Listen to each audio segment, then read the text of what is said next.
Assalamualaikum warahmatullahi wabarakatuh. Perkenalkan, saya Isna Yulfrida dengan NIM G00240766.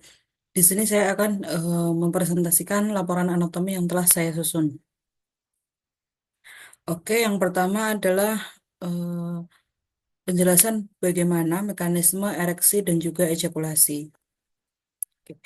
Jadi ereksi itu terkait dengan sistem saraf parasimpatis yang nantinya akan menyebabkan ereksi itu. Jadi, rangsang atau stimulus seksual yang diterima oleh seorang pria itu akan diproses pada jarak supraspinal di area preoptik medial dan nukleus paraventriculus, paraventricularis di hipotalamus dan hipokampus atau di impuls saraf sistem saraf pusat yang merupakan pusat integrasi fungsi seksual dan ereksi.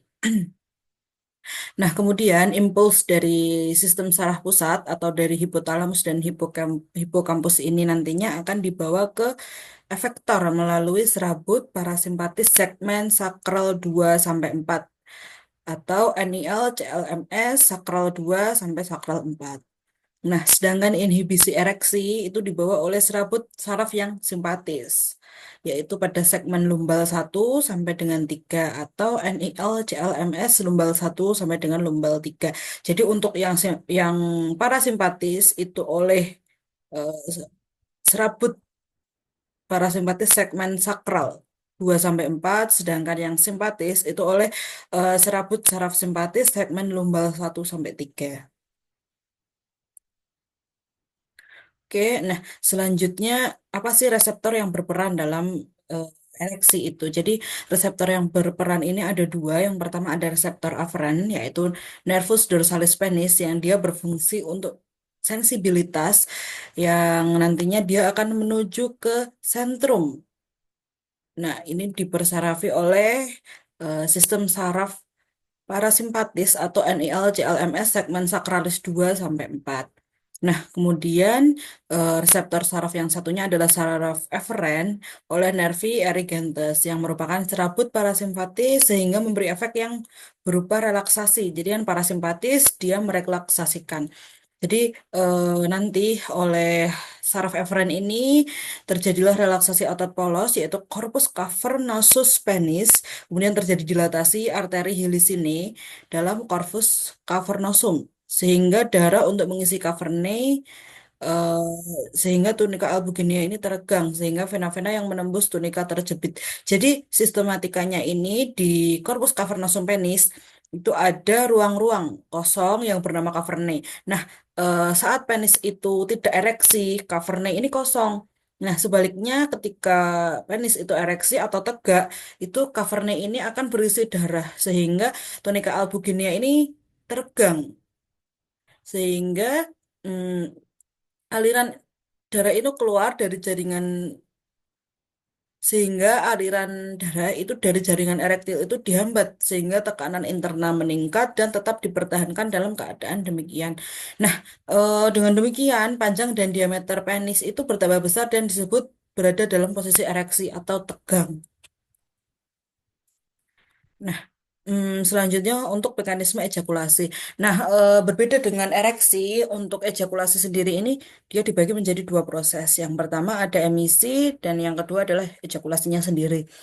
Nah, emisi ini merupakan transmisi cairan semen ke dalam uretra, sedangkan ejakulasi adalah keluarnya cairan semen dari ostium uretra eksternum. Nah, kemudian reseptor yang berperan atau reseptor aferen oleh nervus pudendus centrum akan membawa rangsang menuju NIL CLMS segmen lumbalis 1 sampai 3 efektor seperti itu. Nah, setelah itu mekanismenya bagaimana sih? Jadi reseptor aferen oleh nervus pudendus centrum akan membawa rangsang menuju NIL CLMS lumbalis 1 sampai 3. Kemudian pada saat proses emisi atau pada saat pengisian pengumpulan dari semen itu sendiri, dinding ductus deferens itu berkontraksi. Otot-otot kelenjar vesikalis dan bulbo uretralis dia berkontraksi sehingga eh, menyebabkan sphincter vesika urinaria ini ikut berkontraksi pula.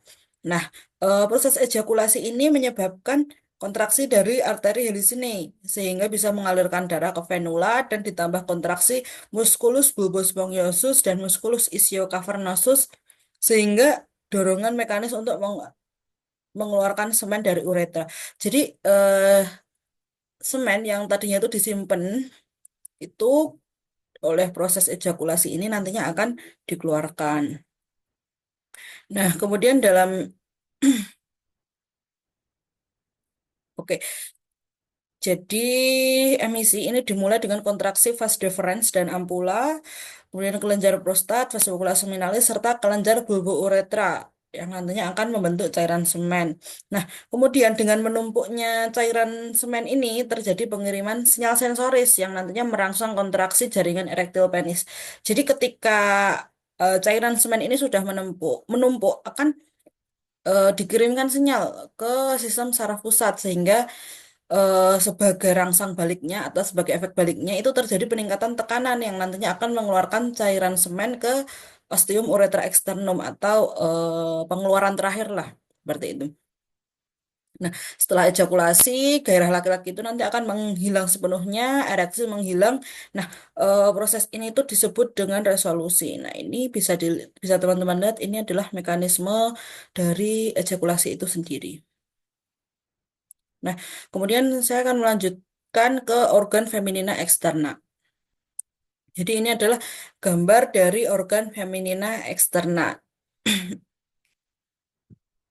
Jadi organ feminina eksterna itu terdiri dari apa saja? Yang pertama ada mons pubis. Ini ya mons pubis itu yang ini. Nah, jadi mons pubis itu merupakan area kulit menonjol yang menutupi simfisis osis pubis dan ditutupi oleh pubes atau rambut pubis. Oke. Nah, ini mons pubis. Jadi, pada wanita yang sudah menstruasi itu biasanya akan muncul rambut-rambut tipis, sedangkan kalau pada anak-anak itu biasanya belum ada. Nah, kemudian yang selanjutnya ada klitoris. Jadi, klitoris ini merupakan organ erektil yang homolog dengan glans penispuria.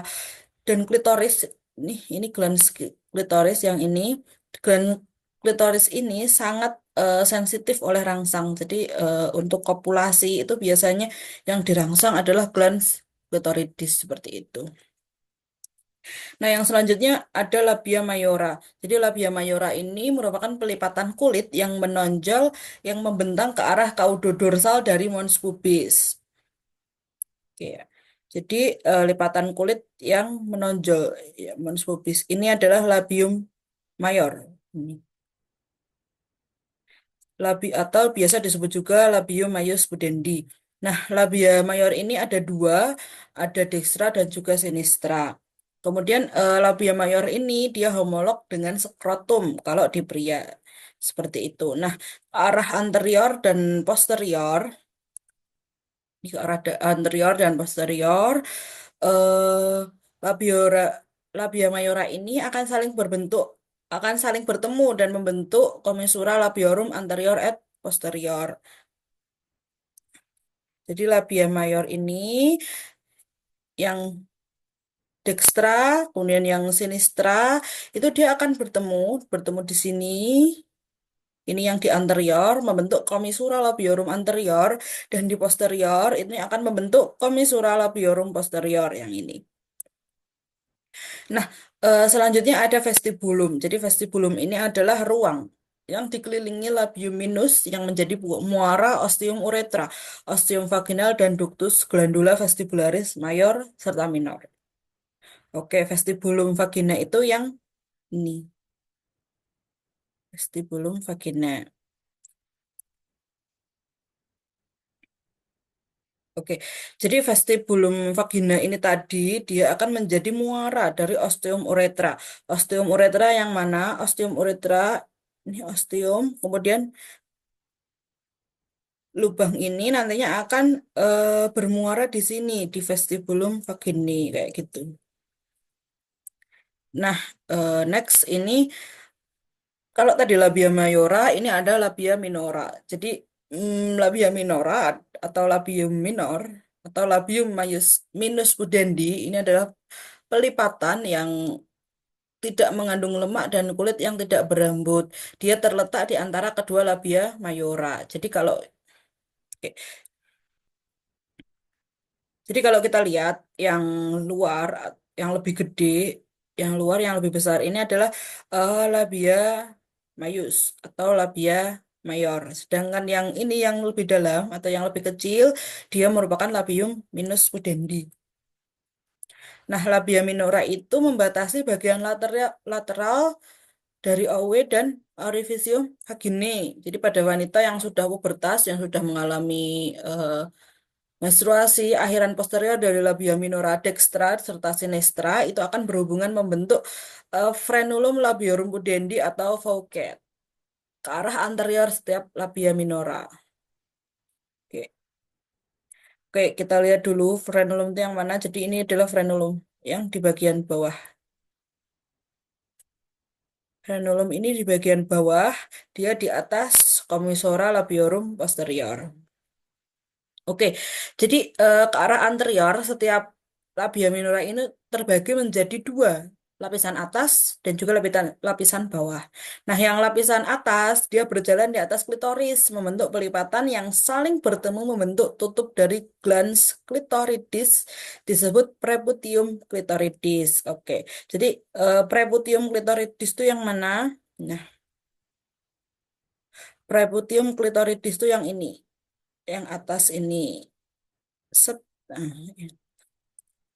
Nah, kemudian bagian yang kedua atau yang lapisan bawah itu berjalan di bawahnya klitoridis. Jadi kalau yang tadi itu kan di atas, yang satunya ini di bawah. Dan nantinya dia akan saling berbentuk, saling bertemu membentuk frenulum klitoridis. Nah, frenulum klitoridis itu yang mana? Dia yang ini. Ya. Oke, next. Selanjutnya ada glandula vestibularis. Nah, glandula ini homolog dengan glandula bulbouretralis pada pria. Setiap glandula itu mempunyai duktus yang akan bermuara tepat di sebelah lateral pada cekungan di antara dua labia minora. Jadi, setiap glandula itu mempunyai duktus yang dia bermuara tepat di sampingnya atau di sebelah lateral pada cekungan di antara dua labia minora kayak gitu. Nah, glandula vestibularis itu yang mana? Yang ini. Jadi, glandula vestibularis mayor atau biasa disebut ostium. Oke, selanjutnya ada juga himen. Jadi himen ini apa? Himen ini adalah selaput mukosa yang dia itu kaya akan pembuluh darah. Nah, kemudian ada suatu ketika himen itu mengalami ruptur atau dia itu sobek atau terluka, kemudian dia terlihat penonjolan-penonjolan kecil di pinggir vagina yang merupakan sisa-sisa yang rusak. Itu nanti disebut caruncula hymenalis. Jadi biasanya pada wanita yang sudah berhubungan badan itu himennya akan rusak dan dia mengalami caruncula hymenalis ini. Nah, kemudian ada pula kejadian langka di mana himen ini kan semua tipenya itu sebenarnya berlubang. Tapi ada suatu kejadian langka di mana himen ini tidak berlubang atau menutup sepenuhnya yang dinamakan himen imperforata. Jadi himen ini tidak memiliki lubang sehingga darah menstruasi itu tidak bisa keluar. Seperti itu. Oke, next. Kemudian yang selanjutnya adalah anatomi ren atau ginjal. Oke, di awal kita akan bahas fungsi REN. Jadi REN ini pada dasarnya memiliki tiga fungsi umum. Yang pertama ada menyaring darah dari zat-zat yang tidak diperlukan tubuh, kemudian dia akan mengeluarkannya sebagai urin atau biasa kita sebut proses ekskresi. Nah, kemudian selanjutnya ada juga mengatur keseimbangan air, elektrolit, serta asam basa darah. Dan yang terakhir, fungsi endokrinnya itu ada eritropoietin, enzim renin, dan kalsitriol. Untuk lengkapnya nanti bisa teman-teman cari sendiri. Gitu. Nah, oke, selanjutnya kita bahas posisi anatomis ren. Jadi di tubuh kita ginjal itu di mana sih? Oke, kita pahami dulu ren ini sebenarnya organ introperitoneal atau retro. Jadi kalau dilihat dari, oke, oh, nggak bisa ya gambarnya. Oke, jadi REN ini merupakan organ retroperitoneal. Dia terdapat glandula adrenal di polus superior. Letaknya letaknya secara skeletopis itu REN sinister atau yang kiri itu dia letaknya lebih tinggi. Kenapa? Kenapa REN yang kiri atau ginjal yang kiri itu letaknya lebih tinggi daripada yang kanan? Karena pada bagian REN yang kanan atau ginjal yang kanan itu terdapat pendesakan dari lobus hepardexter sehingga Ren Dexter ini lebih turun setengah vertebra lebih rendah daripada Ren Sinistra. Oke, jadi kalau Ren Sinister tadi itu letaknya dia setinggi vertebra torakal 12 atau kurang lebih kosta 11 sampai inferior vertebra lumbal 3. Nah, kalau Ren Dexter ini tinggal dihitung dia lebih rendah daripada Ren Sinister setengah vertebrae kayak gitu. Oke, yang selanjutnya adalah lapisan pembungkus ren. Jadi untuk melindungi ren, karena ren itu kan organ dalam ya, dia rentan untuk terluka, rentan untuk rusak, itu dia dilindungi oleh lapisan pembungkus-pembungkusnya. Yang pertama ada kapsula fibrosa. Jadi kapsula fibrosa ini pembungkus yang meliputi ren melekat erat pada permukaan luar. Jadi dia langsung langsung berhubungan dengan ren itu sendiri. Nah, ini kapsula fibrosa yang ini. Ini kan langsung, ini ginjal, ini kapsula fibrosa. Jadi dia langsung melekat daripada ren itu sendiri. Kemudian ada perirenal fat, jadi lemak yang meliputi kapsula fibrosa dan pembuluh darah yang masuk keluar ren. Jadi kalau lemak yang meliputi kapsula fibrosa, berarti dia di mana? Dia letaknya ada tepat di luar kapsula fibrosa itu sendiri. Nah, ini kan kapsula fibrosa. Kemudian ini perirenal fat. Ini perirenal fat. Nih, lapisan yang selanjutnya ini adalah fascia renalis, yaitu lapisan membranosa yang terletak di luar perirenal fat, ren, dan glandula suprarenalis. Jadi dia itu nanti akan membungkus ren dan glandula adrenal pada bagian depan, dia disebut fascia gerota, kayak gitu. Nah, fascia renalis itu yang mana? Ini adalah fascia renalis. Nah, yang terakhir atau lapisan pembungkus ren yang terakhir itu adalah pararenal fat. Ini adalah lapisan paling luar atau paling superficial. Jadi itu lemak yang terletak di luar fascia renalis di bagian posterior dan posterolateral ren kayak gitu.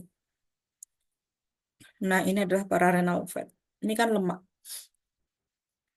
Oke, yang selanjutnya adalah fiksator REN. Jadi, fiksator dari namanya itu nggak jauh beda dengan fungsinya. Jadi, dia itu menyokong dan memfiksasi REN supaya ginjal ini nggak turun, nggak merosot, nggak kemana-mana. Dia tetap ada di tempatnya, dia difiksasi seperti itu. Nah, fiksator REN ini ada tiga. Yang pertama ada fascia renalis, arteri vena renalis, dan juga corpus adiposum. Nah, corpus adiposum ini tersusun oleh dua lapisan lemak, pararenal fat, dan juga perirenal fat. Nah, yang selanjutnya kita bahas struktur eksternal REN atau struktur yang di luar. Jadi struktur eksternal REN ini tersusun atas tiga hal. Yang pertama ada fasies, yang kedua ada polus, yang ketiga ada margo. Yang pertama fasies atau permukaannya. Dia dibagi menjadi dua, ada anterior dan juga posterior. Ini biasa ya, jadi depan belakang kayak gitu. Kemudian yang kedua adalah polus atau ekstremitas. Nah, polus ini dibagi menjadi dua juga. Ada superior atau kranial, ini berhubungan langsung dengan glandula suprarenalis dan juga inferior atau kaudalnya, seperti itu. Nah, yang terakhir adalah margo. Nah, margo ini sama, dia juga dibagi menjadi dua, ada yang medial dan juga lateral. Nah, lateral itu dia bentuknya konveks cembung. Sedangkan yang medial itu bentuknya cekung. Jadi ini berlawanan, yang lateral cembung, yang medial cekung. Nah, kalau yang medial itu bagian yang cekung, kemudian di situ tuh ada yang namanya hilus renalis. Nah, hilus renalis ini berisi apa? Dia di bagian depan atau anterior itu ada vena renalis. Kemudian di bagian media ada arteri renalis dan di bagian posterior itu ada pelvis renalis. Nah, ini ekstremitasnya, ekstremitas superior, kemudian ini ekstremitas inferior. Superior yang atas, inferior yang bawah. Kemudian margo lateral atau yang di bagian samping, kemudian ini margo medialnya. Jadi margo lateral itu kan tadi bentuknya cembung. Margo lateral itu cembung, sedangkan margo medial ini cekung kayak gitu. Kemudian ini hilum renale. Seperti yang sudah aku sebutkan tadi, ini di sini ada valvis renalis, ada vena renalis, dan ya lain sebagainya. Kemudian selanjutnya kita bahas struktur interna REN atau yang di bagian dalam gitu. Jadi struktur interna itu secara garis besar itu dibagi menjadi dua, ada korteks dan juga medula. Nah, korteks itu tersusun atas dua, ada kolumna renalis bertini, yaitu struktur di antara piramidalis renalis, kemudian ada arcus corticalis, yaitu lengkungan yang menghubungkan antar kolumna renalis kayak gitu. Nah, itu korteks itu luarnya. Korteks yang mana sih? Nah, ini korteks tuh yang ini korteks. Kemudian yang medula tuh yang dalamnya kayak gitu. Nah, ini ada renal cortex. Oke. Nah, kemudian yang medula itu dia tersusun atas piramidis renalis, itu merupakan massa berbentuk konus. Kemudian ada papilla renalis, yaitu apex dari medula renalis, dia menghadap ke sinus renalis. Kemudian ada foramina papillaria, lubang-lubang di ujung papilla renalis, dan muara ductus papillaris bertini, kayak gitu. Nah, kemudian ada juga kaliks. Kaliks ini dibagi menjadi dua, mayor, minor. Nah, kaliks mayor itu gabungan dari kaliks minor. Sedangkan kaliks minor itu masing-masingnya dia terhubung dengan satu atau lebih dari papilla renalis itu sendiri. Kemudian yang selanjutnya ada pelvis renalis. Nah, pelvis renalis ini gabungan kaliks mayor yang nantinya akan menjadi ureter. Jadi tadi kaliks mayor itu adalah gabungan dari kaliks minor, kemudian kaliks mayor ini kalau bergabung dengan kaliks mayor lainnya itu akan membentuk pelvis renalis. Nah, yang selanjutnya ada sinus renalis atau pelebaran hilus seperti itu. Oke, ini kaliks mayor, ini yang kaliks minor, kemudian ini papilanya, papila renal atau papila ginjal, kemudian ini sinus renalis, kayak gitu. Nah, di sini ada hilum renale. Ini ada ureter. Oke, next. Yang selanjutnya adalah vaskularisasi dari ren atau ginjal itu sendiri. Nah, seperti biasa, vaskularisasi itu dibagi menjadi dua. Ada yang ada arteri, ada juga vena, kayak gitu. Nah, untuk yang arteri, jadi vaskularisasi arteri di ginjal itu dimulai dari aorta abdominalis, kayak gitu. Nah, dari aorta abdominalis, dia nanti ada renal arteri atau arteri renalis. Nah, hmm, arteri renalis ini nanti akan berlanjut ke segmental arteri kayak gitu. Nah, arteri renalis ini juga dibagi menjadi dua, dia ada dekstra dan sinistra, yang kanan dan kiri kayak gitu. Kemudian dia masuk ke hilus, dia ada arteri lobaris atau ramus primaris kayak gitu. Nah, dia masuk ke piramidis renalis, dia masuk ke arteri interlobar atau arteri interlobaris. Dia berjalan di kolumna, kemudian eh dia masuk ke arteri arcuata atau arcuate arteri kayak gitu. Nah, kemudian dia berjalan di basis piramidis renalis. Di sini ada arteri interlobularis cortex renalis. Kemudian dia ada afferent glomeruli, ya, nah ini. Dan dia itu akan membawa darah ke glomerulus ini. Jadi yang afren ini dia akan membawa darah ke glomerulus. Kemudian dari glomerulus dia berhubungan dengan kapsula Bowman akan membentuk corpusculum Malpighi untuk eh, nantinya dia difiltrasi menjadi urin seperti itu. Nah, sebagian kecil darah itu tidak akan difiltrasi tapi tetap mengalir di glomerulus menuju arteri eferen kayak gitu. Eferen arterial kayak gitu.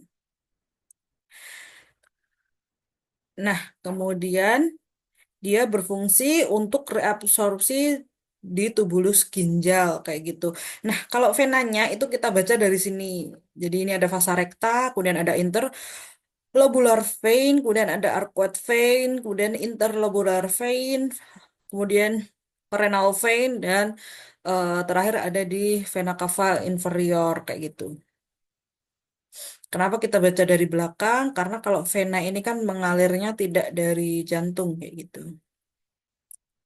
Oke, yang terakhir ini ada inervasi dari renalis itu sendiri. Jadi yang menginervasi ginjal itu adalah plexus renalis, dia ada somatic afferents, itu nervis splagnici thoraciki, kemudian yang simpatis dia ada nervus splagnicus mayor dan juga Splagnicus minor kayak gitu. Sedangkan parasimpatisnya dia diinervasi oleh nervus 10 atau nervus vagus. Kemudian plexus renalis ini dia berhubungan dengan plexus testicularis. Nah, drainase limfatiki dari masing-masing ren itu nantinya dia akan bermuara ke nodi aortici lateralis atau lumbalis di sekeliling pangkal arteria renales. Oke. Nah, sekian dari saya. Bila ada kurang lebihnya, saya mohon maaf. Wassalamualaikum warahmatullahi wabarakatuh.